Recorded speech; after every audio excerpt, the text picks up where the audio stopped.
Good morning, everybody. Good morning, everybody. What a gorgeous picture. And look where we are. My name is Lorena Gonzalez. I'm a rabbi and the executive director of the Interfaith Committee for Worker Justice of San Diego County. Thank you, President Podolsky, Principal Podolsky, for holding us here today, for welcoming us on your beautiful campus.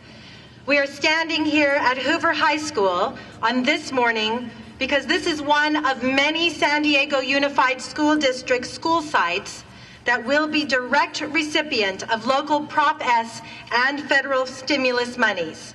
What a blessing that this school will receive. What a great benefit for the youth who will walk through its gates for generations to come. Yet what a responsibility. These monies raised from our tax dollars must be spent wisely, must create good jobs that green our economy, must attract local workers to benefit the greater San Diego community. What a responsibility will bring benefit to this campus.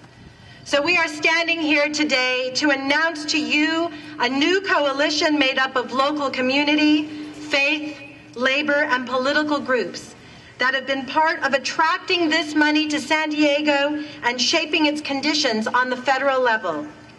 We want our federal stimulus package to stimulate our economy. Yes. What do we want our stimulus package to do? To stimulate our economy. So if the stimulus package is spent without provisions for living wage careers, greening our economy, and bringing youth and low-income communities into these jobs, there will be no real stimulus. We will have squandered our opportunity. Today, we are here to announce ourselves as watchdogs of these and other local monies. We are watching our local officials and decision makers. We are holding them accountable to the purposes and intent of these monies, none other than to stimulate our economy. And this means that jobs created must be living wage jobs with health care and a career path, jobs that are green for our economy and our planet, jobs connected to training programs that will provide paths from poverty to quality careers for youth and low-income communities here in San Diego. In the next few minutes, you will hear from committed coalition partners and elected leaders who are demonstrating real leadership and showing us that elected leaders is not an oxymoron. Make no mistake, we in this coalition have committed ourselves to the future of San Diego, to maximizing our opportunities to benefit and heal this great community.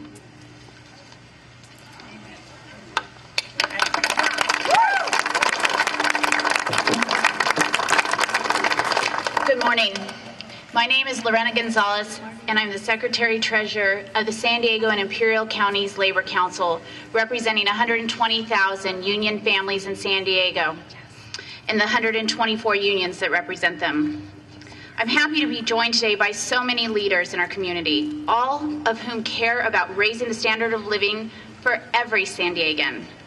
I especially want to thank Assemblywoman Lori Saldana, who stood with a number of elected officials this week, including congressional members Susan Davis and Bob Filner, state senators Denise Ducheney and Chris Kehoe, and assembly members Mary Salas and Marty Block, and San Diego City Council members Ben Wesso, Tony Young, Todd Gloria, and Marty Emerald, all of whom signed a letter supporting the school board's decision to negotiate a project stabilization agreement or a project labor agreement on the Prop S school bond.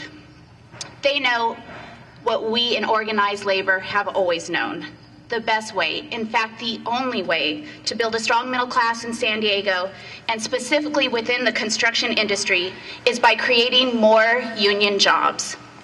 We need project labor agreements on our public works, work projects like the Prop S work at the school district, to ensure that the jobs created are good jobs.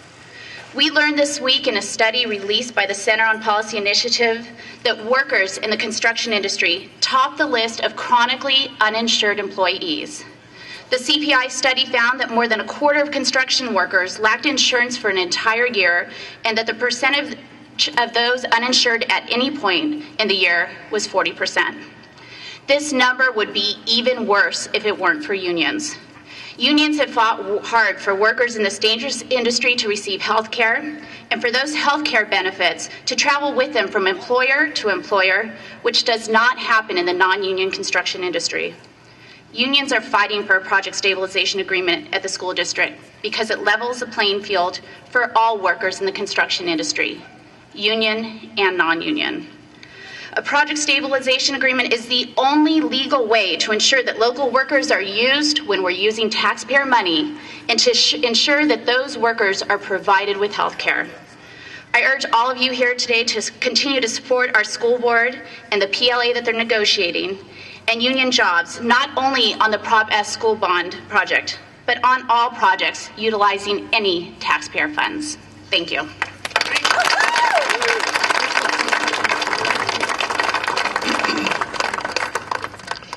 I'm Reverend John Green. I'm pastor of St. Paul United Methodist Church. I'm president of the Interdenominational Ministerial Alliance, and I'm also executive committee member of the Committee for Worker Justice. The pastors and congregations of the Interdenominational Ministerial Alliance are, for the most part, located in southeast San Diego. Members of these congregations benefit from good jobs with sustainable wages and health care coverage, rather than poverty jobs, which are too often the case.